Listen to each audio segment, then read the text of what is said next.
प्यारे साथियों नमस्कार। स्वागत है आप सभी का हमारे ऑनलाइन प्लेटफॉर्म संकल्प कंपटीशन क्लासेस तिरवा में। जैसा कि आप लोगों को पता है कि यूपी में यूपी होम गार्ड की वैकेंसी आ रही है 41,000।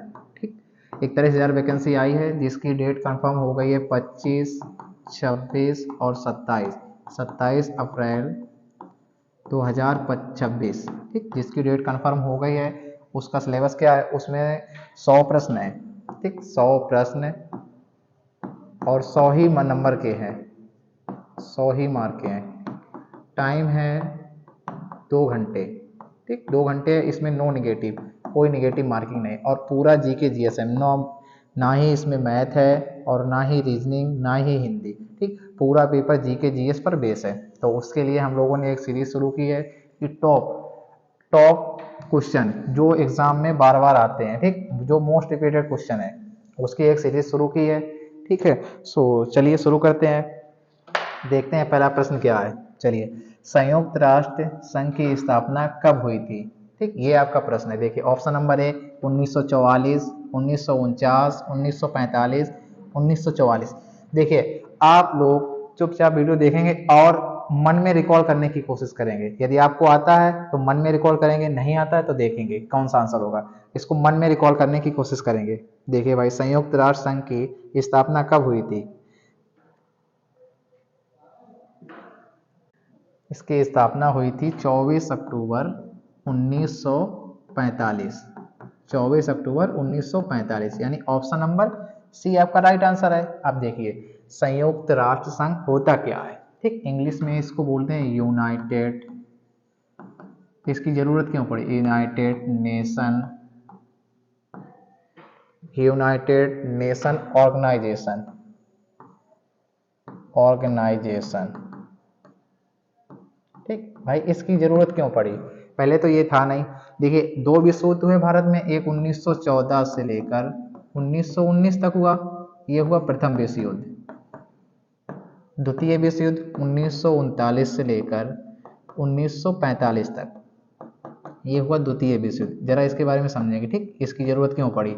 ये हुआ द्वितीय विश्व युद्ध। देखिए, द्वितीय विश्व युद्ध हुए भाई, दो विश्व युद्ध हुए, भारत में बहुत ज्यादा लॉस हो गया। ठीक, देशों में बहुत ज्यादा लॉस हुआ, विश्व में अशांति स्थापित हो गई, कोई किसी की बात नहीं सुन रहा था। इसलिए एक बैठक हुई, उसमें संयुक्त राष्ट्र संघ की स्थापना हुई। ठीक, इसमें 193 देश हैं, 193 देश हैं। ठीक, सभी देशों ने बैठकर इसकी स्थापना की। ठीक, समझ पाए कि इसकी जरूरत क्यों पड़ी? भाई भारत में देश में कभी भी विश्व युद्ध ना हो, इसलिए इसकी स्थापना हुई। तो इसकी स्थापना कब हुई? 1945 में, 24 अक्टूबर 1945। तो 24 अक्टूबर को कौन सा दिवस मनाया जाता है? यूएनओ दिवस। ये भी याद रखेंगे भाई आपका कि ये भी इस टाइप से भी क्वेश्चन आता है कि यूएन दिवस कब मनाया जाता है। तो 24 अक्टूबर को यूएन दिवस मनाया जाता है। और याद रखेंगे 24 अक्टूबर 1945 में यूएन की स्थापना हुई थी। चलिए भाई, समझ पाए? नेक्स्ट क्वेश्चन देखेंगे। अगला क्वेश्चन देखिए, पानीपत की प्रथम लड़ाई कब हुई थी? बताएंगे भाई, पानीपत की प्रथम लड़ाई कब हुई थी? 1526, 1527, 1528, 1529। चार ऑप्शन है। देखिए भाई, पानीपत की प्रथम लड़ाई कब हुई थी और किसके किसके? इसमें option number A is the right answer है, 1526 में। अब जरा समझेंगे पानीपत की लड़ाई कब हुई, किसके किसके बीच हुई। पानीपत की लड़ाई हुई बाबर और इब्राहिम लोदी के बीच। अब देखेंगे लोधी कौन है भाई, इब्राहिम लोदी कौन है? ये लोधी वंश का एक शासक था। इब्राहिम लोदी लोधी वंश का शासक था। इसमें बाबर की विजय हुई। पानीपत के प्रथम युद्ध में बाबर जीता, इब्राहिम लोदी की हार हुई यहाँ पर। ठीक, अब देखेंगे बाबर के बारे में। क्या बाबर है, कौन बाबर है? देखिए भाई, बाबर क्या थे? इसमें बाबर बीत गए। अब देख समझेंगे बाबर के बारे में। बाबर का जन्म कब हुआ? 14 फरवरी 1483 में इसका जन्म हुआ। जन्म। और इसकी मृत्यु कब हुई? 26 दिसंबर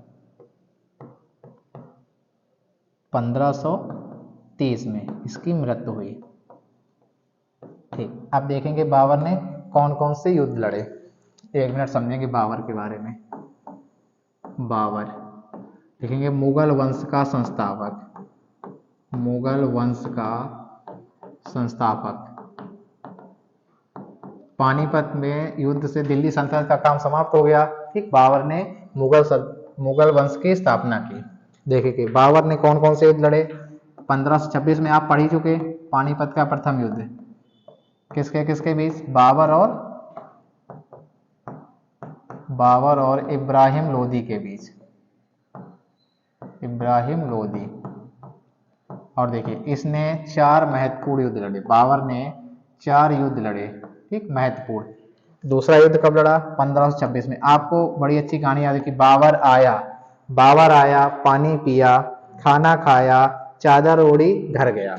इस टाइप से आपने बड़ी अच्छी टिक पढ़ी होगी। देखिए 1527 में खानवा का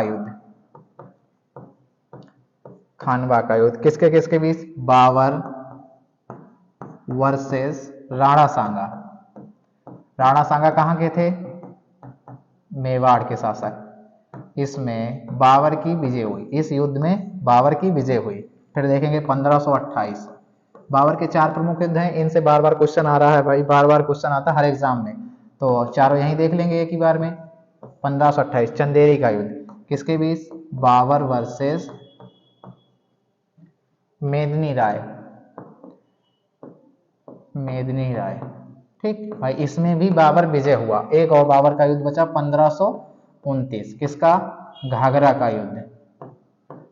इसमें बाबर वर्सेस और अफगान शासक, इसमें भाई इसने अफगान शासकों को हराया था, इसमें बाबर की विजय हुई।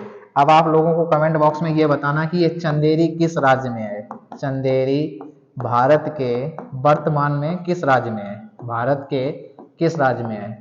ठीक, ये आपको कमेंट बॉक्स में बताना है कि चंदेरी भारत के किस राज्य में है। तो समझ पाए कि बाबर ने कौन कौन से लिए। तो देखो, बाबर आया, पानी पिया, खाना खाया, चादर ओढ़ी, घर गया। समझ पाए ठीक से कैसे रिलेट कर पाएंगे। चलिए नेक्स्ट क्वेश्चन देखते हैं। देखिए गुलाम वंश का संस्थापक कौन था, बताएंगे भाई। गुलाम वंश का संस्थापक इल्तुतमिश, कुतुबुद्दीन ऐबक, इब्राहिम लोदी, अलाउद्दीन खिलजी। देखिए कौन था गुलाम वंश का संस्थापक। गुलाम वंश के बारे में समझेंगे। गुलाम वंश कब से था, 1206 से 1290 तक, ये गुलाम वंश का शासन था।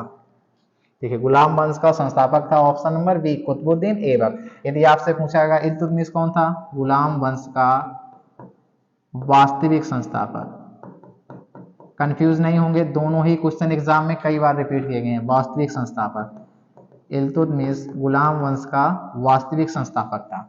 ठीक, तो आपका आंसर कौन सा राइट हुआ यहाँ पर, कुतुबुद्दीन ऐबक। अब समझेंगे दिल्ली सल्तनत के बारे में कि दिल्ली सल्तनत क्या थी। देखिए एक बार पढ़ेंगे दिल्ली सल्तनत।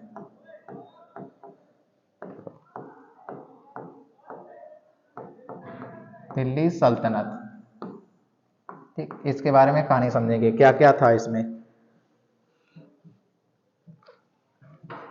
देखिए दिल्ली सल्तनत 1206 से 1526 तक रहती है। इस पर 5 वंशों ने राज्य किया। 5 वंशों का शासन रहा। 5 वंशों ने शासन किया।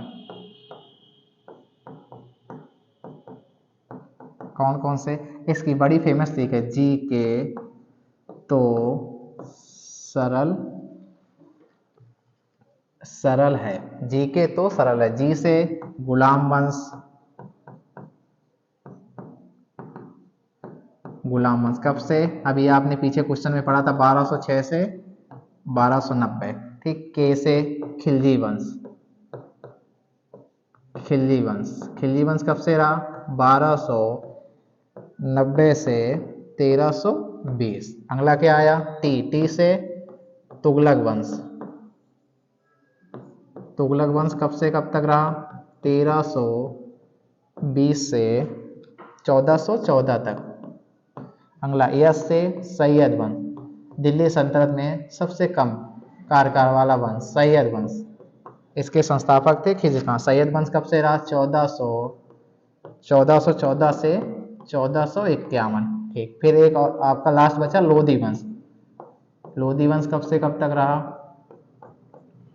लोधी वंश का शासन 1451 से सभी को पता 1526 में 1526 में बाबर और इब्राहिम लोधी के बीच पानीपत का प्रथम युद्ध हुआ, जिसमें ये दिल्ली सल्तनत का कार्यकाल समाप्त हुआ और मुगल वंश की स्थापना हो गई। चलिए भाई अगला प्रश्न देखिए, अगला प्रश्न बाजार नियंत्रण प्रणाली किसने लागू की थी? देखिए भाई अगेन हिस्ट्री का क्वेश्चन, अलाउद्दीन खिलजी, बलबन, फिरोज शाह तुगलक, गयासुद्दीन तुगलक। तो इसका option number A is the right answer. बाजार नियंत्रण प्रणाली अलाउद्दीन खिलजी ने नियुक्त की थी। देखिए अलाउद्दीन खिलजी के बारे में, इसका भाई कार्यकाल रहा 1296 से 1316 तक। ठीक, इसका असली नाम जो वास्तविक नाम था, वास्तविक नाम अली गुरसब था। क्या था? अली गुरसब। इसका वास्तविक नाम अली गुरसब था। बाद में इसका नाम अलाउद्दीन खिलजी हुआ। इसने अपने आप को दूसरा सिकंदर बताया। क्या? दूसरा सिकंदर बताया और अपने आप को विश्व विजेता बनने का सपना देखता रहता था। ठीक भाई, दूसरे ऑप्शन में बलबन है, तो बलबन के बारे में देख लेंगे। बलबन का कार्यकाल 1266 से 1287 तक रहा। ये भाई गुलाम वंश का शासक था बलबन, बहुत ही शक्तिशाली शासक था। इससे क्वेश्चन बनता है रक्त और लौह नीति। इसने रक्त और लौह नीति लागू की थी और इसने एक सिजदा और पैगोस प्रथा लॉन्च की थी। ठीक, और इसने जो 40 तुर्क चहलगामी इल्तुतमिश ने जो शुरू किए थे उसको समाप्त कर दिया था, चहलगामी। ठीक, तो बाबर से आप इतना डेटा याद रखेंगे, बाकी आपके सवाल का राइट आंसर अलाउद्दीन खिलजी है। ठीक, चलते हैं नेक्स्ट क्वेश्चन पर। देखिए क्या क्वेश्चन है भाई, भारत में जीएसटी कब लागू हुई? भारत में जीएसटी कब लागू हुई? 1 जुलाई 2017, 5 जुलाई 2016, 7 जुलाई 2018, 9 जुलाई 2015। ठीक, जीएसटी से भाई हर एक एग्जाम में बनने वाला क्वेश्चन, बहुत ही अच्छा टॉपिक। ठीक, तो जीएसटी से देखेंगे भाई जीएसटी के बारे में क्या था। तो इसका आंसर 1 जुलाई 2017। जीएसटी भारत में कब लागू हुई थी? 1 जुलाई 2017। आप समझेंगे जीएसटी के लिए कौन सा संविधान संशोधन हुआ? 101वां संविधान संशोधन 2016। कब हुआ? 2016 में। ठीक, इसके लिए आर्टिकल कौन कौन से थे? आर्टिकल 279 ए में जीएसटी काउंसिल है। ठीक, एक और आर्टिकल है इसका 246 ए जिसमें जीएसटी परिषद है। क्या? जीएसटी परिषद। भाई इंपॉर्टेंट है जीएसटी, इसलिए हर एग्जाम में आ रहा। ठीक, और जीएसटी समवर्ती सूची पर लगने वाला कर है। कैसा? जीएसटी समवर्ती सूची पर लगने वाला टैक्स है। समवर्ती सूची पर लगने वाला कर है। आपने सूचियां पढ़ी, कौन कौन सी अनुसूची, कितनी सूचियां हैं, किस अनुसूची में सूचियां हैं? ठीक, संविधान की अनुसूची नंबर 7 में सूचियां हैं। कौन कौन सी? राष्ट्र सूची, संघ सूची और समवर्ती सूची। तो जीएसटी समवर्ती सूची पर लगने वाला, ठीक, समवर्ती सूची पर लगने वाला कर है। कैसा कर है? अप्रत्यक्ष कर है, यानी इनडायरेक्ट अप्रत्यक्ष कर है। ठीक, इसके अध्यक्ष कौन होते हैं? अध्यक्ष, इसका अध्यक्ष, जीएसटी परिषद का अध्यक्ष जो होता है वित्त मंत्री। इसके अध्यक्ष वित्त मंत्री होते हैं। ठीक, चलिए भाई अगला क्वेश्चन। 2025 में इसकी बैठक जैसलमेर में हुई। 2025 में इसकी जो बैठक हुई है जैसलमेर में, याद रखेंगे भाई करंट अफेयर से, जैसलमेर। ठीक, निर्मला सीतारमण अध्यक्ष थी जिसकी। चलिए अगला क्वेश्चन देखते हैं। ठीक, तो इसका option number A right answer. 1 जुलाई 2017 को भारत में जीएसटी लागू हुई। नेक्स्ट देखिए, भारत में जीएसटी के लिए कौन सा संविधान संशोधन किया गया था? भाई अभी देखो पीछे रिपीट हो गया। ठीक, तो इसका option number C is the right answer. 101वां संविधान संशोधन कब किया गया था? 2016। इसके समय कौन वित्त मंत्री थे? अरुण जेटली। अरुण जेटली। अरुण जेटली वित्त मंत्री थे, ठीक, 2016 में। चलिए अगला क्वेश्चन देखते हैं। जीएसटी के लिए किस समिति ने सिफारिश की थी? जीएसटी के लिए किस समिति ने सिफारिश की थी? तो जीएसटी का फुल फॉर्म सभी को पता, एक बार एग्जाम में फुल फॉर्म पूछ दिया था, goods and service tax, goods and service tax. चलिए देखिए, जीएसटी के लिए किस समिति ने सिफारिश की थी? स्वर्ण सिंह समिति, इसको सही करिए, स्वर्ण सिंह समिति, विजय केलकर समिति, तेंदुलकर समिति, इनमें से कोई नहीं। तो इसका answer option number B is the right answer. कौन सा? विजय केलकर समिति। तो विजय केलकर समिति ने सिफारिश की थी। समझ पाए? ठीक। इसमें एक क्वेश्चन और बनता है, जीएसटी पिन कितने नंबर का होता है? ठीक, जीएसटी पिन 15 अंकों का होता है। जीएसटी पिन 15 अंकों का होता है। चलिए अगला क्वेश्चन, जीएसटी में कितने प्रकार की दरें होती हैं? जीएसटी में कितने प्रकार की दरें होती हैं? 3, 4, 5, 6। तो कितने प्रकार की दरें होती हैं? और 5 प्रकार की। कौन कौन सी? 0%, 5%, 12%, 18% और 28%। अभी जब एक नया जो बिल पारित हुआ है, जो बजट आया है, उसमें कितने लाख तक? 12 लाख तक आपकी 0% रेट रहेगी। ठीक, याद रखेंगे, इंपॉर्टेंट क्वेश्चन है कि 12 लाख तक टैक्स आपकी 0% रहेगी, जिस पर कोई कर नहीं रहेगा। चलिए नेक्स्ट क्वेश्चन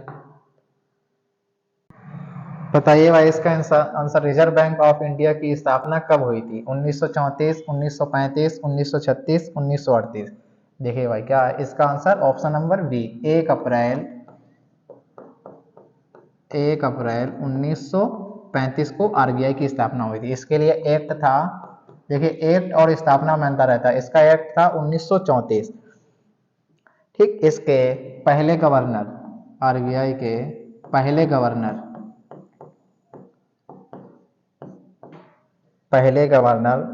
ऑसबॉर्न स्मिथ। ठीक, आरबीआई के पहले गवर्नर ऑसबॉर्न स्मिथ थे। इनका कार्यकाल था 1935 से 1937। जब आरबीआई की स्थापना हुई थी, जब इसका हेडक्वार्टर कोलकाता था। कहाँ था? कोलकाता में। 1937 में इसका हेडक्वार्टर चेंज होकर कहाँ आया? मुंबई। ठीक, 1937 में इसका हेडक्वार्टर मुंबई आया। इसमें गोरेवाला समिति ने सिफारिश की थी, आरबीआई की स्थापना गोरेवाला समिति के सिफारिश पे हुई थी। इसके पहले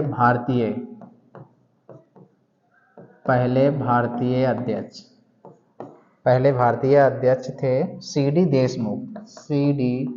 देशमुख। इन्होंने कार्यकाल निभाया था 1943 में ये नियुक्त हुए थे और 1949 तक कार्यकाल निभाया था। 1949 तक, 1943 में इन्होंने कार्यभार संभाला था और 1949 तक रहे थे। ठीक, 1943 से 1949 तक। चलिए भाई अगला क्वेश्चन आरबीआई से। अगला क्वेश्चन, भारतीय प्रवासी दिवस कब मनाया जाता है? भारतीय प्रवासी दिवस कब मनाया जाता है? 5 जनवरी, 4 जनवरी, 9 जनवरी, 10 जनवरी।